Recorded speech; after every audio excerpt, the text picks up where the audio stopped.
Hoy vamos a hablar acerca de los dones milagrosos.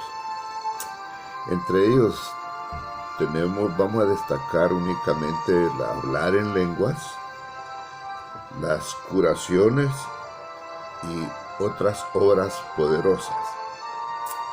En cuanto al hablar en lenguas, vemos que este don milagroso fue a consecuencia inmediata del derramamiento del Espíritu de Dios en el Pentecostés del año 33 era común. Ya lo hemos considerado en otras disertaciones, pero vamos a repasarlo. Abra conmigo, por favor, su Biblia y sígame en la lectura del libro de los Hechos, capítulo 2, versículos 1 al 4. Hechos 2, versículos 1 al 4.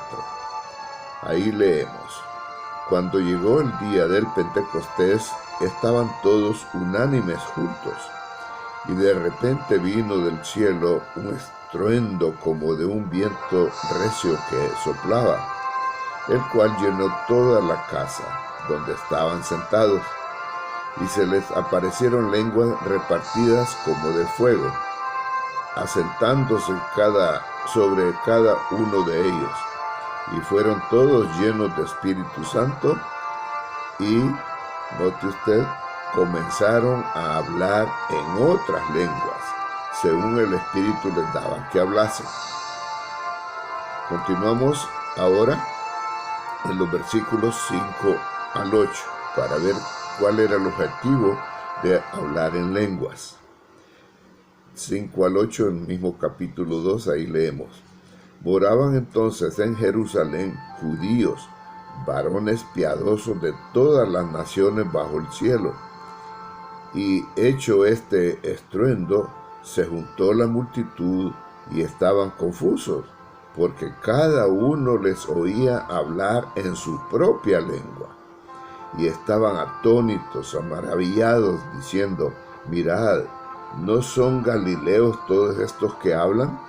¿Cómo pues les oímos nosotros hablar cada uno en nuestra lengua en la que hemos nacido? ¿Notan ustedes? La manifestación del Espíritu dándoles idiomas a cada uno de los que estaban ahí en ese aposento era con el objetivo de dar a conocer el mensaje de que Jesús ya había venido y que unos días antes lo habían sacrificado los mismos guías religiosos. Entonces, para que ellos creyeran de que ese era el Mesías que estaban esperando todos los judíos alrededor del mundo y que había venido, es que se les concedió hablar en lenguas, pero era idioma, para que cada grupo que venía de todas partes del mundo lo oyera en su propio idioma. Por eso lo dijeron ahí: hablan nuestras lenguas nativas. Y si sigue leyendo, va a ver usted cuántas lenguas estaban representadas en ese tiempo, en el Pentecostés, que era obligatorio que todos los judíos alrededor del mundo se concentraran en Jerusalén. Era un mandato. Ahora usted compare el hablar en lenguas de las iglesias que dicen que lo hacen en nuestros días. Yo he estado al frente de ellas porque tienen las puertas abiertas. ¿Y qué es lo que hacen? Primero, razonemos. ¿Qué necesidad tienen de hablar en lenguas si todos ellos hablan, digamos, español? El mensaje lo van a entender en el idioma español, que esa es la lengua, ¿verdad? ¿Por qué tienen que hablar otras lenguas que nadie se las entiende y luego el desorden que hacen ahí? Porque cuando empieza el que está en la plataforma hablando normal y de pronto empiezas a hacer unas jerigonzas que nadie las entiende, todos abajo en el auditorio o al frente empiezan a hacer lo mismo. Eso es un desorden, porque no necesitan, ya que todos hablan un solo idioma y no se entienden tampoco, ellos ni saben qué es lo que están diciendo. Esa no es obra del Espíritu Santo como fue en el Pentecostés. Vamos viendo pues que eso no debería ser así. Pues este don milagroso de hablar lenguas demostró que Dios estaba usando a esa incipiente nueva congregación cristiana y que había dejado ya de darle el favor a la congregación judía. El pacto se acababa con ellos con la muerte de Cristo. Ese don de lengua resultó muy útil para que los cristianos del primer siglo ellos pudieran dar ese mensaje, como dijimos, a los judíos de todo el mundo en otro idioma. ¿Y cuál fue el resultado? En ese mismo día se hicieron unos 3,000 personas, se hicieron creyentes, y posteriormente otras 5,000. Era para el crecimiento de la congregación que empezaba, la congregación cristiana. Ahora no necesitan esos crecimientos, ¿verdad? Ya todo el mundo acepta a Jesús como venido, el enviado de Dios. Todo el mundo tiene la Biblia. Ya no necesitan un idioma distinto. Bien, hablemos ahora de las curaciones. Vamos a ver por qué también era necesario y se les concedió hacer curaciones a los discípulos de Jesús. Sabemos muy bien que las curaciones las realizó Jesucristo durante su ministerio, pero como él iba a ser cortado, necesitaba que las otras personas de todo el mundo supieran que él ya había venido y cuál era el papel que iba a representar su venida. Entonces por eso se les facultó a los discípulos para que hablaran lenguas y ahora se les facultó también para hacer curaciones. Así todos iban a creer que ellos estaban representando a Dios. Bien, hablemos de las curaciones. Como dijimos, se empleó para sanar por completo a personas enfermas, prescindiendo de la naturaleza de las afecciones y prescindiendo de que si el enfermo tenía fe o no. Bien, empecemos por ver una de esas curaciones que se registra en Hechos, capítulo 5, versos 14 al 16. Hechos de los Apóstoles, capítulo 5, versículos 14 al 16. Lea conmigo, por favor. Y los que creían en el Señor aumentaban más, gran número, así de hombres como de mujeres, tanto que sacaban los enfermos a las calles y los ponían en camas y lechos, para que al pasar Pedro, a lo menos su sombra cayese sobre alguno de ellos. Y aún de las ciudades vecinas muchos venían a Jerusalén, trayendo enfermos y atormentados de espíritus inmundos, y todos eran sanados. Ya vio usted aquí el apóstol Pedro curando, y no necesitaba, como dije, que tuvieran fe el enfermo que sí me va a curar en el nombre del Señor Jesucristo. Dice que hasta con solo que la sombra de Pedro les cayera, ya ellos se curaban. Era el poder del Espíritu Santo manifestado ahí en esas curaciones. Bien, veamos otra que realizó también Pedro en capítulo 9, siempre del libro de los Hechos, ahora los versículos 33 y 34. Hechos 9, 33 y 34. Y halló ahí a uno que se llamaba Eneas, que hacía 8 años que estaba en cama, pues era paralítico. Y le dijo Pedro: Eneas, Jesucristo te sana, levántate y haz tu cama. Y enseguida se levantó. Y le vieron todos los que habitaban en Lidia y en Sarón, las cuales se convirtieron al Señor. ¿Notó usted? Esas obras poderosas de sanación, de curación, era para que aceptaran al Cristo como venido.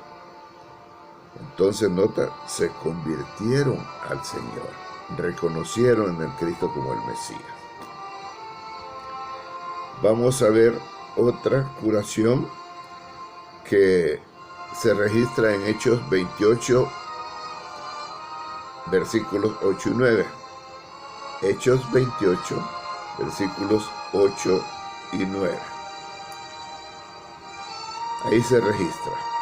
Y aconteció que el padre de Publio estaba en cama, enfermo de fiebre y de disentería. Y entró Pablo a verle, y después de haber orado, le impuso las manos y lo sanó. Hecho esto, también los otros que en las islas tenía enfermedades, venían y eran sanados. Nota usted entonces, al apóstol Pablo también estaba facultado para hacer estas sanaciones, estas curaciones milagrosas. Bien, ahora piense usted en las curaciones, las cruzadas de curación, de sanación que hacen los guías religiosos de tiempos modernos. ¿Ha notado usted, y lo han notado algunos de estos periodistas que son independientes, que hacen reportajes para distintas compañías, ¿verdad?, de publicación? Han descubierto que las mismas personas que llevan en silla de ruedas o en muletas se lo llevan para todas partes donde ellos van, y esos son los que salen curados. Son actores los que andan, pero a alguien de la localidad que vaya a que lo curen, no lo van a curar, porque es una farsa. ¿Y qué le van a decir? Es que no tenía fe. Jesucristo y los discípulos no andaban preguntándole si tiene fe o no. Se lo llevaban, los curaban. Imposible entonces aceptar esas curaciones como obras del Espíritu Santo en nuestros tiempos. Es una farsa para hacer dinero a base de contribuciones. Bien, vamos a hablar ahora de otras obras poderosas. Estas obras poderosas incluyeron algunos milagros como resucitar a personas muertas, a expulsar demonios. También estas obras poderosas estaban facultados ellos. Era para aumentar la cantidad de creyentes que se unieran a esa congregación cristiana que empezaba en el mundo, iniciada por Jesucristo. Vamos a ver algunas de ellas, siempre en el libro de Hechos de los Apóstoles, el capítulo 9, Hechos 9, versos 40 al 42. Hechos 9, 40 al 42. Note usted esta obra poderosa, que esta no la realizan nadie de esos farsantes que andan por ahí en los pueblos, ¿ve?, que es la de resucitar muertos. Vea entonces el registro que nos dice aquí, a partir del verso 40. Entonces, sacando a todos, Pedro se puso de rodillas y oró, y volviéndose al cuerpo dijo: Tabita, levántate. Y ella abrió los ojos, y al ver a Pedro se incorporó, y él, dándole la mano, la levantó. Entonces, llamando a los santos y a las viudas, la presentó viva. Esto fue notorio en toda Jope, y muchos creyeron en el Señor. Este es el caso de Dorcas, que se registra en el libro de Hechos. Dorcas o Tabita era bien querida en la congregación cristiana, porque era costurera y les hacía ropas a todas las hermanas de la congregación. Entonces se muere Dorcas o Tabita. Pasa Pedro por ahí, le dicen que murió, entonces él no dijo más ni nada, solo fue donde ella y la resucitó y se la llevó a ellos. Pero note el resultado, porque era necesario estos dones milagrosos, estas obras poderosas. Como dice al final, en 42, esto fue notorio en toda Jope, y muchos creyeron en el Señor.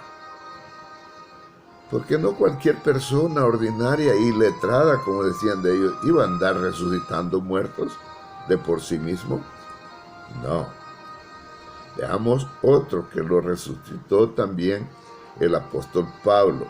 Siempre aquí en el libro de los Hechos, de ahora el capítulo 20, los versos 9 al 12. Hechos 20, versículos 9 al 12. Y un joven llamado Eutico, que estaba sentado en la ventana, rendido de un sueño profundo, por cuanto Pablo disertaba largamente, vencido del sueño, cayó del tercer piso abajo y fue levantado muerto. Entonces descendió Pablo y se echó sobre él, y abrazándole dijo: no os alarméis, pues está vivo. Después de haber subido y partido el pan y comido, habló largamente hasta el alba, y así salió.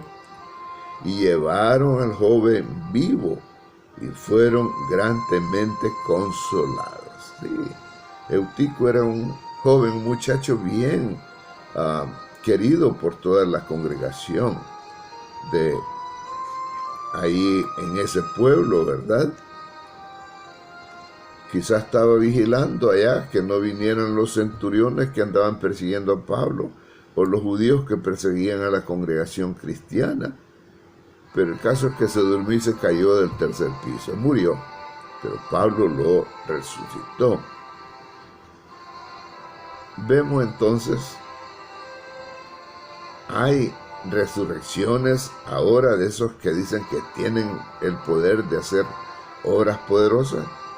No los va a ver haciendo resurrecciones de ninguna manera. Son engañadores. Ahora vamos a ver otra obra poderosa, que es el expulsar demonios. Vamos a ver acerca de esto una que hizo Felipe, otro de los discípulos de Jesucristo. En Hechos 8, ahora capítulo 8, versículos 5 al 7. Hechos 8, 5 al 7. Entonces Felipe, descendiendo a la ciudad de Samaria, les predicaba a Cristo, y la gente unánime escuchaba atentamente las cosas que decía Felipe, oyendo y viendo las señales que hacía, porque de muchos que tenían espíritus inmundos salían estos dando grandes voces, y muchos paralíticos y cojos eran sanados. Y tenemos a Felipe en Samaria expulsando demonios y haciendo curaciones. Todo para la obra de la congregación creciente. Pero note, expulsaba demonios Felipe. Vamos a ver otra expulsión de demonios que se registra aquí entre Pablo, realizada por Pablo y Bernabé en sus giras misionales. Vea qué sucedió ahora siempre en Hechos, el libro de los Hechos, capítulo 16, versos 16 al 18. Aquí leemos: aconteció que mientras íbamos a la oración, nos salió al encuentro una muchacha que tenía espíritu de adivinación, la cual daba gran ganancia a sus amos, adivinando.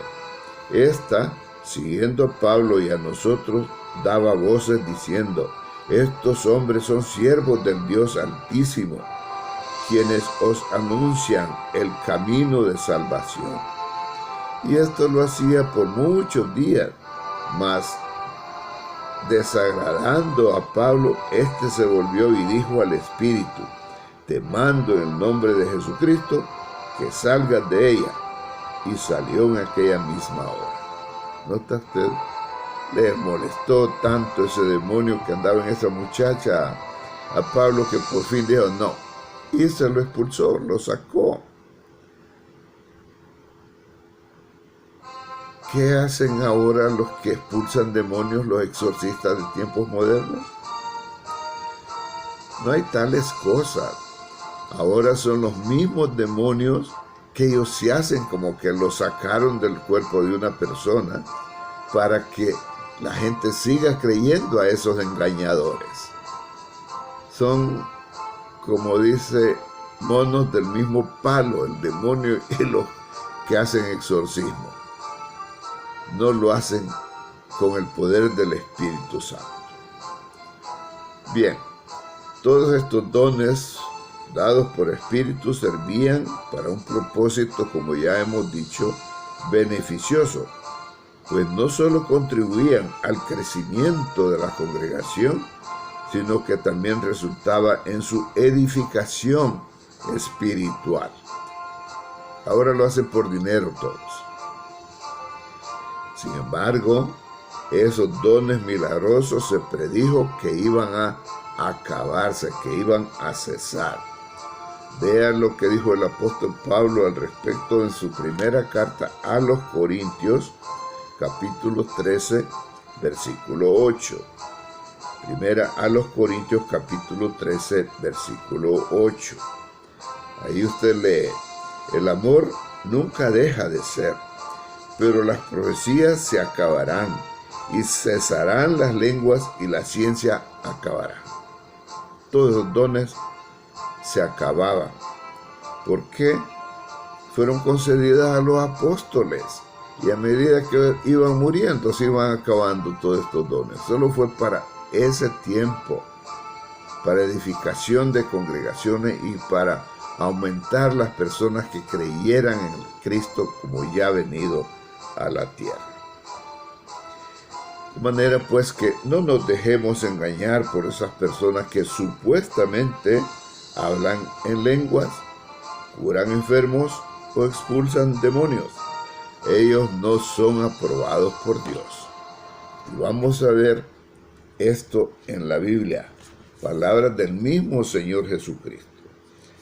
Ahora es el Evangelio de Mateo, o San Mateo, o Mateo capítulo 7, versículos 21 al 23. Mateo 7, 21 al 23. Nota esto que dijo Jesucristo al respecto. No todo el que me dice, Señor, Señor, entrará en el reino de los cielos, sino el que hace la voluntad de mi Padre que está en los cielos. Muchos me dirán en aquel día, Señor, Señor, ¿no profetizamos en tu nombre? Y en tu nombre echamos fuera demonios, y en tu nombre hicimos muchos milagros. Entonces les declararé, nunca os conocí, apartados de mí, hacedores de maldad. Nota, cuando venga el día de juicio, de separación de las personas calidad de cabra, de las de oveja, y que ellos van a pasar al lado de los cabras, van a decir, pero Señor, en tu nombre andábamos haciendo curaciones, expulsamos demonios, obras milagrosas. ¿Qué les dice Jesús? Yo nunca los conocí, dándonos a entender que ellos no están aprobados por Dios para hacer ese tipo de milagros. Si los hacen es por obra de los demonios, porque Satanás también es poderoso para hacer eso. Dice, nunca los conocí, o sea, yo nunca les di la aprobación. Obradores de maldad, apártense de mí. Quiere decir que son malhechores, aprovechándose de esos dones que les da el espíritu de un demonio, un espíritu malo, para engañar a la gente y hacer toda clase de maldades. Y por eso Jesucristo también ya nos había prevenido de cuidarnos de estas personas. Véase ahora en Mateo 24, 11, siempre aquí en Mateo capítulo 24, versículo 11. Y dice, y muchos falsos profetas se levantarán y engañarán a muchos. No nos dejemos engañar. Estaba predicho que iban a venir, iban a proliferar en estos tiempos del fin. Bien, espero que les haya servido esta otra aclaración de esa farsa que están haciendo muchas personas. ¿Qué hablaremos la próxima vez? Yo creo que vamos a tener que hablar de un secreto sagrado escondido en la Biblia, o un misterio, como dicen otros traductores. Mientras tanto, como de costumbre, espero que no hayan sido afectados por tantos problemas naturales y que estén dispuestos a que nos miremos la próxima semana. Cuídense.